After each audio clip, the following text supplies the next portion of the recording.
السلام عليكم ورحمة الله وبركاته. ازيكم يا احلى متابعين من داخل مصر وخارج؟ يا رب تكونوا كويسين يا رب. صلوا على النبي يا حبايبي. النهارده هنتكلم عن القارون، ونتكلم عن الحولة المتحولة، ونتكلم عن ابي لهب وحمالات الحطب، وعلى الميس الفاشلة هنتكلم عليها.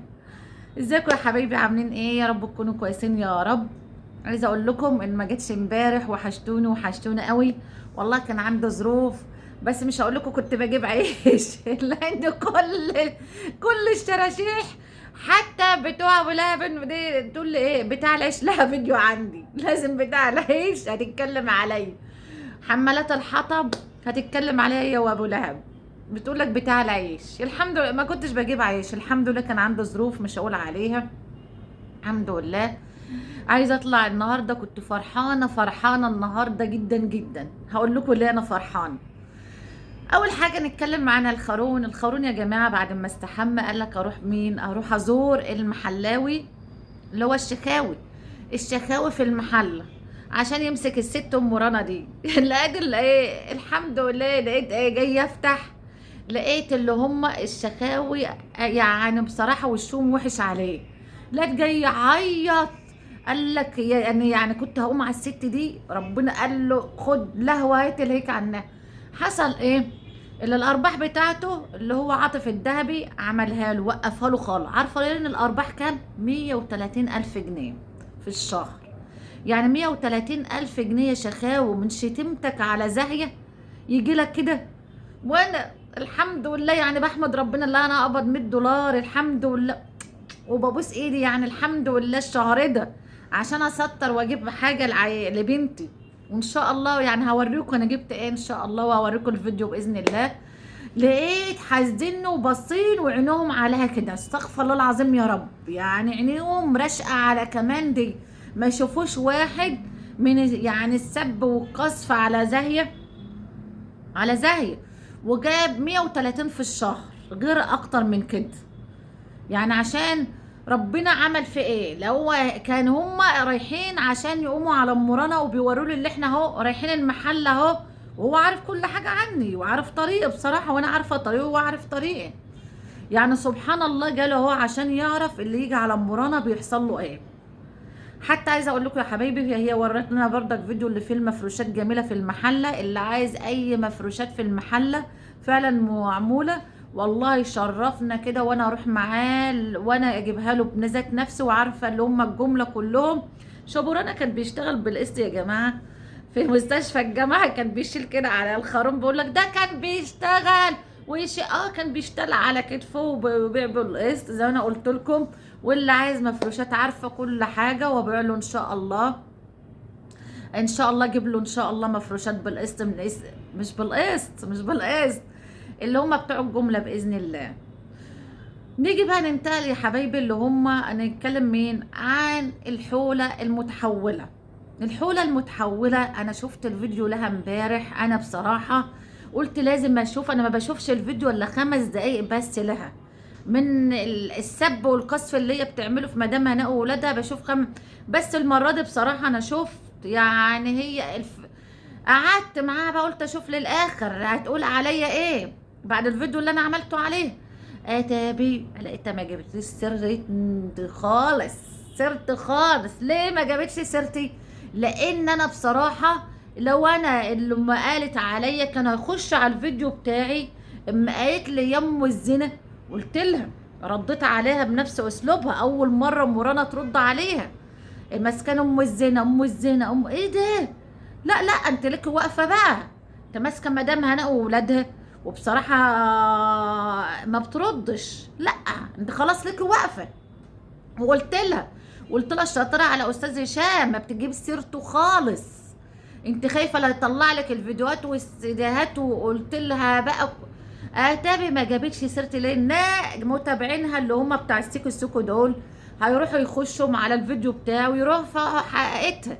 ما جابتش المتحوله دي خالص عني، بالرغم اللي هي بقى طالعه في البتاع بردك واكله. ما اعرفش هي واكله بردك ايه، كلب، واكله الكلب.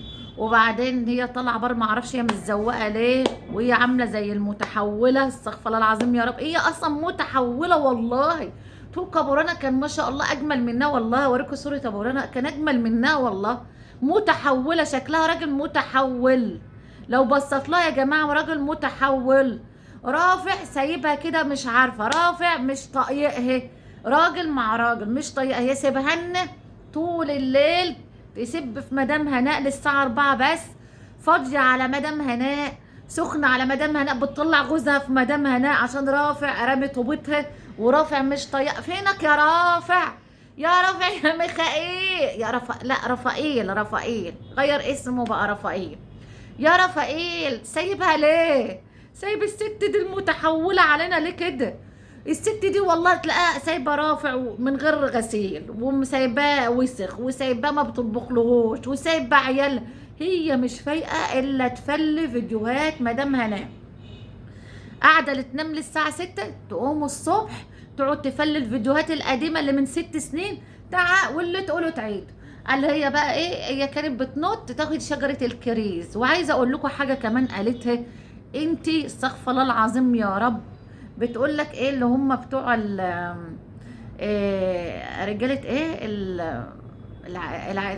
بلد مش عارفه بلد كده مش عارفه شباب ايه اللي هم في البلد مش عارفه بلدهم ايه. تقول لك دول تاخدوهم اللي هم ايه ناس رخاص رخاص. العتمانيين ولا اللهم صل على النبي. اما يعني مش عارفه العتمانيين ولا اللي هم بلد ايه كده. شباب يعني. شباب في فرنسا اللي هم الشباب دول تاخدوهم مدام هناء بالرخيص. ما عرفش يعمل استغفر الله العظيم كلمه قذره. وما عرفش هي يعني الشباب دي انت اللي عارفاهم اصلا. يعني شباب من بلد كده مش فاكره والله العتماني. مش عارفه شباب ايه. اللي متابعها يقول شباب ايه في الفيديوهات. شباب كده اللي هم ايه اللي هم بتدوهم اي مبلغ. وما اعرفش ايه كلام قذر تقوله. انت اللي عارفه الشباب ده اصلا. مدام هناء ما تعرفش الشباب دول. انت ادام انت قلت الشباب دول من بلد ايه يبقى انت اللي عارفاهم اصلا. مدام هناء ما تعرفش الشباب دول. انت اللي لا مؤاخذه انت اللي عايزه. انت سخنه بقى وانت اللي عايزه زي ما انت قلت. مش عايزين نقول الفاظك القذره. يا حوله يا متحوله والله متحوله. حتى الشباب ده هم مش هيتفوا عليك والله. انتوا متحوله شكلك متحول. هيتفوا عليك كده مش هيقربوا لك برضه عشان كده. يعني ما اعملي وقاعده تجيب اي حاجه في مدام هناء مش لاقي حاجه تقوليها. هي معفنه شجره المعرفش الكريز ده كان مش عارفه ايه. لا الكريز والحاجات دي ايه. ده في البلاد الاوروبيه برخص التراب. الحاجات دي لو راحت سوبر ماركت ما تلاقيها بيورو. الحاجات الكريز والحاجات دي هتلاقيها بفلس. يعني الحاجات دي مش هادة عشان تروح تنط من ده على السور. بتنط تاخد مش عارفه ايه من الجنينه. الكريز كريز ايه معفنه انت. معفنه انت يا نتنا انت. ولا تقولي شوفي نفسك والله لبسك وعامله زي متحوله. فين رافع سايبك علينا ليه؟ رافع عليكي دلوقتي يا حبايبي. انا كنت هقول لمدام هناء يا مدام هناء الست دي عايزه اللي بنفس الفاظها يطلع عليها بالظبط. خلي محتوى قناه عليها هي بالذات. سيب القرعه وسيب عادي وسيب كله وامسكي الوليه ده. امسكي. لقيت النهارده بصراحه فيديو فرحني جدا جدا جدا. جيت الاستاذه فراوله الله يديها الصحه وينصرها يا رب. لقيتها بتقول احنا مش اقوال احنا افعال. عرفت اصلها وعرفت فصلها وعرفت اسمها وعارفه كل حاجه وهتاخد اجراءاتها قانونيا منها. قانونيا. يبقى خليك اللي هم بتوع السكو بقى يحموكش. كل حاجه هتاخدها قانونيا على سبك في مدام هناء. على اللي انت تطلع مثلا للبغل تقول له قول كمان قول. والبغل يقعد يقول اللي ما عرفش ايه ده بتاع فنادق ويقول لك ده بنتها داخله حامل وقاعده تشجعيه. استغفر الله العظيم يا رب انت ليكي بنات. هياخدوا قانونيا. عارفين يا حبايبي والله العظيم انا خدت الاسم. انا هنا والله مفضى بس كده هي فطوخ. هشوف طوخ ده فين وهروح لعمدة البلد واوري له الفيديوهات بتاعها واقول له البلد الولية دي عار على البلد. وريني اخواتها كده، واروح لاخواتها وهزقهم. قول لهم اخواتها انتوا سايبين الولية المتحولة دي تشتم في الناس ازاي؟ هي ده اكلها حرام؟ مش اكلها حرام، ده اكلها حلال. دي اكلها ايه؟ اقول له كده وافضحها في البلد. والله العظيم يا حبايبي اللي انا هروح طوخ ده طوخ، وهشوف البلد من استاذ هشام، استاذ هشام، وهروح زي ما هو ابو لهب وكده مش ابو لهب راح بيقول لك البلاد الفلاحين دول بيبقوا كله عارفين بعض. وانا رحت كده هروح وهسأل وهدل وهروح للعمدة كده اهو وهفضحها وهصور كل حاجة بالتصوير. جايه بتقول لك حاجه تانية ايه؟ انا بقول لك ايه، لو هي تروح البلد بتاع ابشيت إيه رضا هيديها بالشبشب. طب انا عايزه اقول لك يا متحوله، يا متحوله، انا بقول لمدام هناء ما تنزلوا مصر بالله عليك يا مدام هناء، ما تنزلوا مصر. رقمي على لينك القناه، رقمي على لينك القناه، تواصلي معايا وانا هاجي ابشط معاكي. والله لا هاجي ابشط معاكي، واحنا نروح عندهم كده ونتف عليهم ونمشي تاني، ونمشي تاني ونأجر عربية اوبر. مش هنروح مواصلات ولا حد يدفع لنا التوك توك. احنا هنروح بعربية اوبر ولا نروح ليموزين، نأجر ليموزين. احنا مش هندي لحد، ونروح احنا بقى ايه، ونروح له كده اهو، ونروح بقى لغايه هنمشي لغايه البيت كده ونروح تفوق عليك يا حرامي يا نصاب يلا اللي عايش من عرق مدام هناء. والله العظيم يلي خلتها على الحديده وعليها قروض منك لله، لبسك وكله هي اللي ملبساك وملبسه اولادك، ونروح تفين عليه وماشيين. والله يا مدام هناء لو انت هاجي معاك ابشيت ونورق قصريه دي ونصورها فيديو كده عشان المتحوله دي تعرف كل حاجه. والله نبين لها المتحوله دي اللي احنا نروح ونعمل. واستنوا بقى نروح بردك الموقف بقى كده نشوف اخر الاخبار. البونبونايه البونبونايه بروح كده اسال على الموقف تاني. بدهم بقى فلوس ويشوفوا لنا حاجات البونبونايه. بقول لك هتروح تدي فلوس. لا اللي هم الناس كلها عارفين ابو عين خضرة بتاع اللي بيلعب كرة شراب في الشارع. هنقعد نشوف اخبار البونبونايه. البونبونايه اللي بتروح تسافر وتروح له تاني، تسافر وتروح له تاني على ما تعمل له بقى الاوراق بتاع اسبانيا. هيسافر اسبانيا هو دلوقتي، بتعملوا الاوراق بتروح وتيجي تاني، تروح تفسحوا في شرم، تفسحوا في الغردقه، تفسحوا هنا هو وولاده ويتفسحوا وخلاص. هي دي البونبونايه يا جماعه اللي هو ابو لهب راح ملقاهاش. هي دي، هي دي.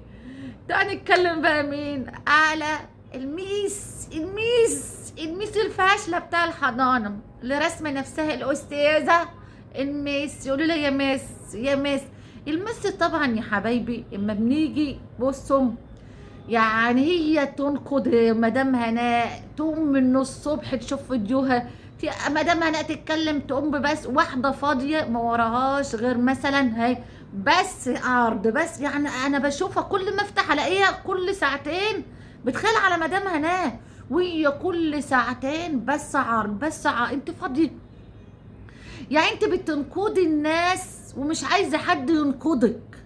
جايه ليه وليه؟ مثلا بنت الاشراف اللي احسن منك، بنت الاشراف اللي عاملين قنواتهم عشان يدافعوا عن مدام هناء، مش عاملين قنواتهم عشان يجولهم ملصقات ولا يتربحوا بهم. هم عاملين قنواتهم عشان يدافعوا عن الست المظلومه اللي قدامها جيش يا جماعه. انا والله العظيم انا مش عارفه الجيش والكتيبه دي ارد على مين ولا مين ولا مين، وانا مش عارفه والله العظيم. انا مش عارفه الجيش ده ارد. انا مش عارفه، انا عايزه ارد على واحد بس مش لاقيه، بس ربنا يقدرني بس ايه وارد على حد واحد بس. الاقي عايزه ارد على دي ولا ارد على دي ولا ارد على دي. ربنا يقدرني وادافع عن مدام هناء. بس اهم حاجه اللي هم بنمسك اللي هم السبابين الاعراض زي قصريه كده واللي هم يسبوا عرض. والله ما انا عارفه، بس ربنا يقدرنا ونرد على واحد واحد كده ان شاء الله، نسلمه واحد واحد. هي اما حد بقى مثلا يا بتاع الحق، يا محترمه، يا ميس يا ميس يا ميس، انت يا ميس بقى ايه تعملي ايه يا ميس؟ يعني انت مثلا لقيتي جوز اللي هو الموكوسه اللذيذه اللي بيقولوا عليها اللذيذه، الموكوسه اما طلع وقال لك ايه ده بتاع فنادق، وقال بتاع ده بنتها حامل ومش عارفه ايه، ما طلعتيش بفيديو ليه قلت له احترم نفسك بلا سب الاعراض ده مهما كانت خاله الولاد؟ نفسي اطلع تقولي كده، نفسي قصريه اما قالت لي يا ام الزنا يا ام زنا، انا ام زنا يعني انا بزني ام الزنا؟ ما طلعتش عليها وقلت لها عيب ليه؟ لا سب الاعراض برضك، وما قلتلهاش ليه؟ ليه القناة ما اعرفش كانت دودو دي كان برضك اما تشتم تقول لها ليه كده؟ ليه؟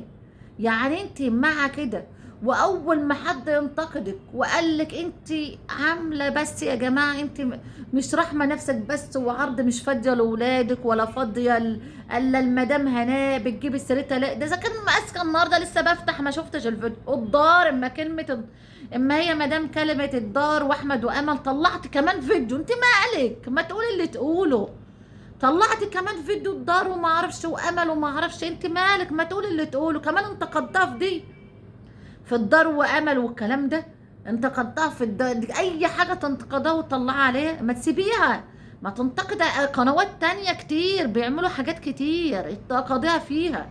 انت ماسكه مدام هناء ليه؟ اللي هي اللي بتجيب لك الارباح، وهي اللي بتجيب لك الدعم من الحاجه فاطمه وقلنا غيرها وغيرها، وبصه لام رنا على الملصقات، حسبي الله ونعم الوكيل، حسبي الله ونعم الوكيل عليها. انت مش حاسه باللي الواحد فيه وكتاب الله، منك لله منك لله، حسبي الله ونعم الوكيل. حتى اللي بيدوها محبه، محبه والله محبه، مش عشان اطلع اسب انا يعني الواحد بيتكلم كده وانا نفسي تبطلوا عشان ما نتكلمش انا كمان ولا نطلع ونرتاح من اللي احنا فيه ده. حسبي الله ونعم الوكيل. لو انتوا سبتوا مدام هناء احنا هنطلع نتكلم ليه؟ احنا بندافع عن ست مظلومه كلكم حرب عليها، حرب. اما بنت الاشراف طلعت لك انت قاعده تعملي بس، وما ابنك يصوت ويصرخ ويعمل ما بتعملوش ولا تاكلوا ولا تشربوا، وبنتك طالعه زي كركر كده ما بينتش وشها، بينت شعرها قد كده كركر كده اللي هو متكهرب كده، ما بينش وشها.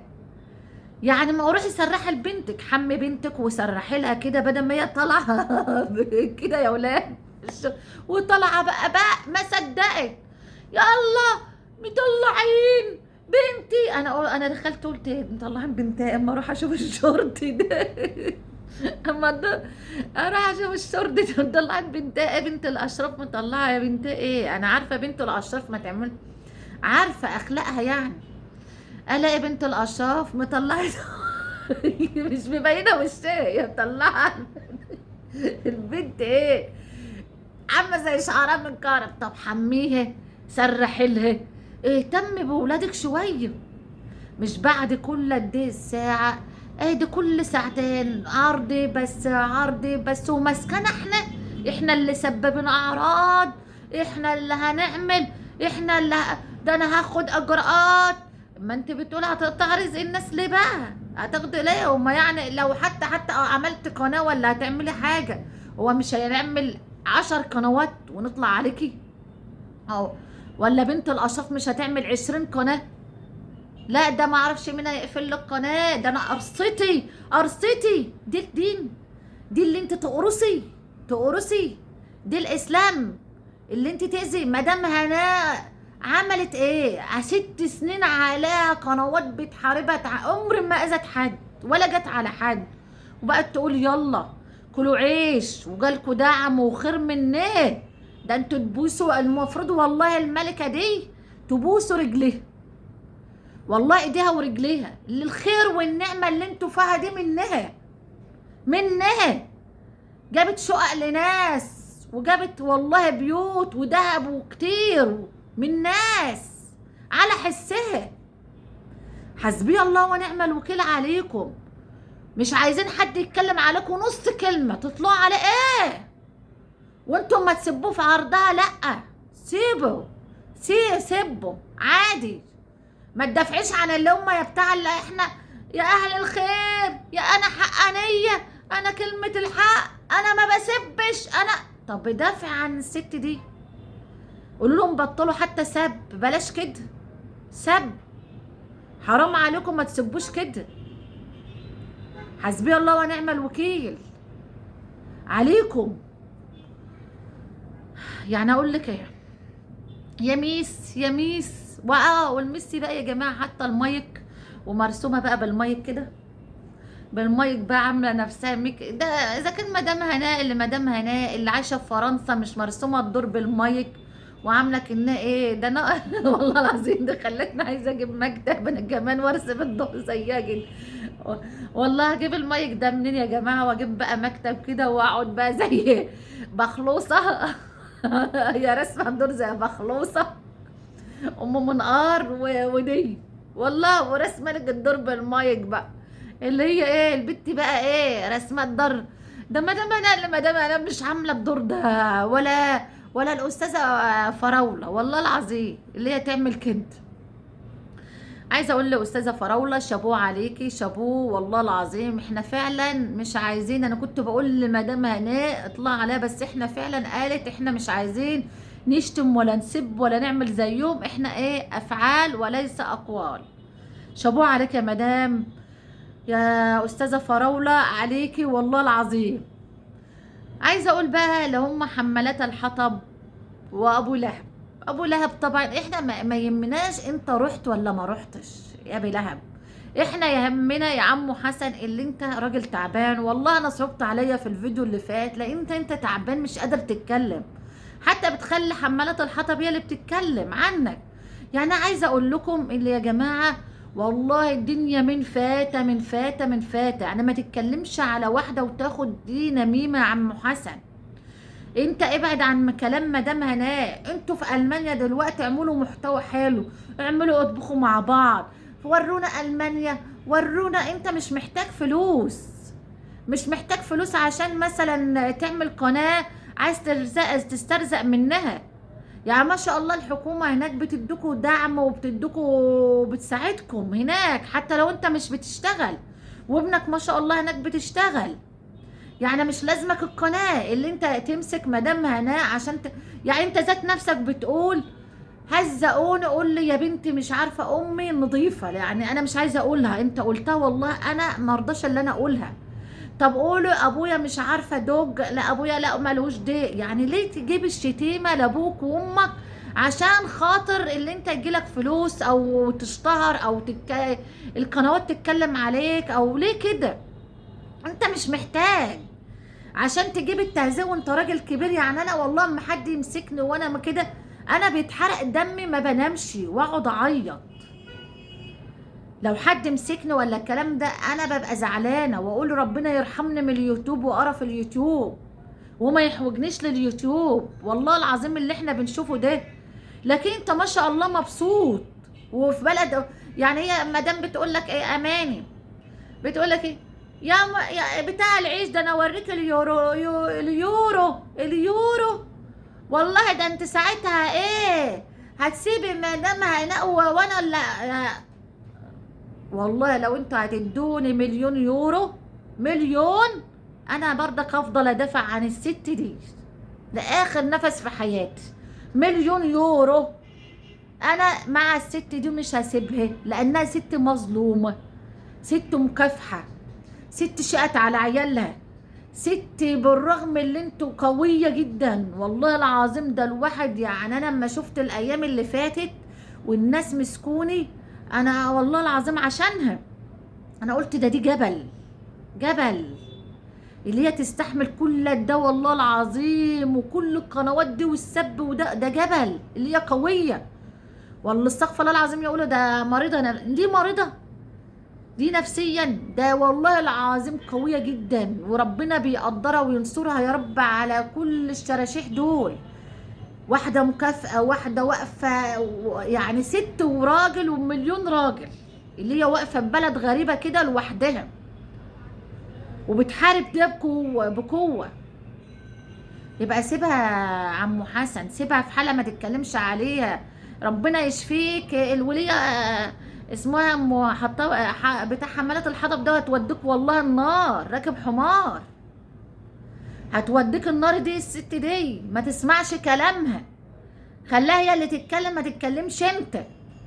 ربنا يشفيك ومش قادر تتكلم اصلا، قاعد تبص كده وهي تتكلم من نضاره كده وهي تتكلم، وتقول يا بتاع العيش لسه فيديو عليا، لسه هتعمل فيديو عليا.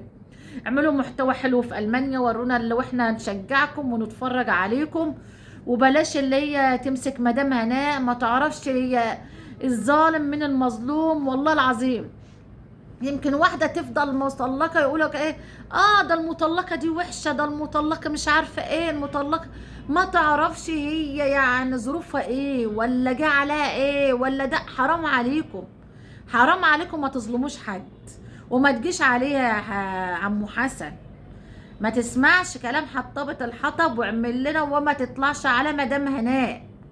انت رحت رضا، ما رحتش لرضا، احنا ما يهمناش تروح ولا ما تروح، واحنا شهرناك اهو، احنا شهرناك واتكلمت عليكم ورانا اتكلمت عليك، وكل القنوات دخلت واتكلمت عليك، ورضا طلع عليك وعملتوا مشاهدات. اعملوا لنا بقى محتوى حلو وهنخش عليك ونشجعونا. وبلاش يا عمو حسن تجيب سيرة هناء، سيرة هناء ما تجيبش سيرتها. بلاش نم على سيرة هناء وتقول الكلام اللي وتقول ده هي بيقول ده هي مش عايز يطلع في البث عشان ما تعملوش سحر. لا، معاش صوره، معاش فيديوهاته، ملوش صور خالص، ملوش فيديوهات على القنوات خالص. لو هي ست عملت له سحر، ما كانش يا جماعه، ما كانش يا جماعه، لو هي عملت له سحر ما كانش يا جماعه كان جابته راكع راكع مثلا، ولا ما كانش القرعه خدته. لو هي كانت بتاع سحر ولا الكلام ده ما تظلموهاش. اللي هي بتقول بتاع سحر دي اللي كنت ناسيه اقوله، اللي زعلت منها. بلاش تيجي عليها، وبلاش تقول بخيله، وبلاش تقول عليها اللي هي نجا نجا نجا. حرام عليك، انت معاك صبيان يعني معاك صبيان برضه والله. وده اللي عايزه اقوله، ومش هطول عليكم يا حبايبي. وما تنسوش اللايك عشان يوصل للتعليقات، واشكركم على تعليقاتكم جميعا.